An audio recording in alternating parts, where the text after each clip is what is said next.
পর্যায়ক্রমিক পরীক্ষা 2026-এর জন্য এখানে ইতিহাস একটি মডেল প্রশ্ন আলোচনা করা হলো। সাকুলেত বলা হতো কাদের? আমি রাষ্ট্র উক্তিটি কার? তেইশ ছিল এক প্রকার কি? ফরাসি বিপ্লবের সময় ফ্রান্সের রাজা কে ছিল? সোশ্যাল কন্ট্রাক্ট বা সামাজিক চুক্তি গ্রন্থটি কে লিখেছিলেন? Napoleon grand duchy of wash কবে গঠন করেছিলেন? ওয়াটারলু যুদ্ধ কবে হয়েছিল?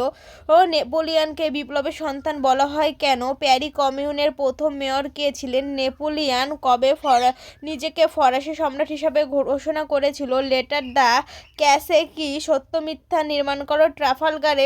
ট্রাফালগারের যুদ্ধে কে জয়ী হয়েছিল? রোবোস্পিয়ার ছিলেন একজন জ্যাকোবিন দলের নেতা। নেপোলিয়ন ড্যাশ দ্বীপে নির্বাসিত হয়েছিল। ক স্তম্ভ সঙ্গে খ স্তম্ভ।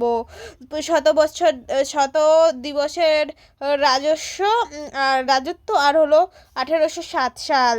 বিভাগ গয়ে রয়েছে 2 নম্বরের 4টি করতে হবে তোমাদের। বুর্জোয়া কাদের বলা হয়? বাস্তিল দুর্গের পতনের গুরুত্ব কি? পোড়ামাটির নীতি কি? আর মহাদেশীয় ব্যবস্থা বলতে কি বোঝো? কোন নেপোলিয়ন বলতে কি বোঝো? আর 4-এর জন্য 2টো লিখতে হবে। 2টো ইম্পর্টেন্ট প্রশ্ন হলো ফরাসি বিপ্লবের দার্শনিকদের ভূমিকা, এটা খুবই ইম্পর্টেন্ট প্রশ্ন। টেলিস্কোপের শপথ। উপদ্বীপীয় যুদ্ধ কিভাবে নেপোলিয়নের পতন ত্বরান্বিত হয়েছিল? আর 8-এর জন্য হলো ফরাসি বিপ্লবের সামাজিক অর্থনৈতিক কারণগুলি রেখো। রাজনৈতিক কারণটাও আসতে পারে। নেপোলিয়ন বোনাপার্টের প্রশাসনিক সংস্কারগুলিও খুবই ইম্পর্টেন্ট।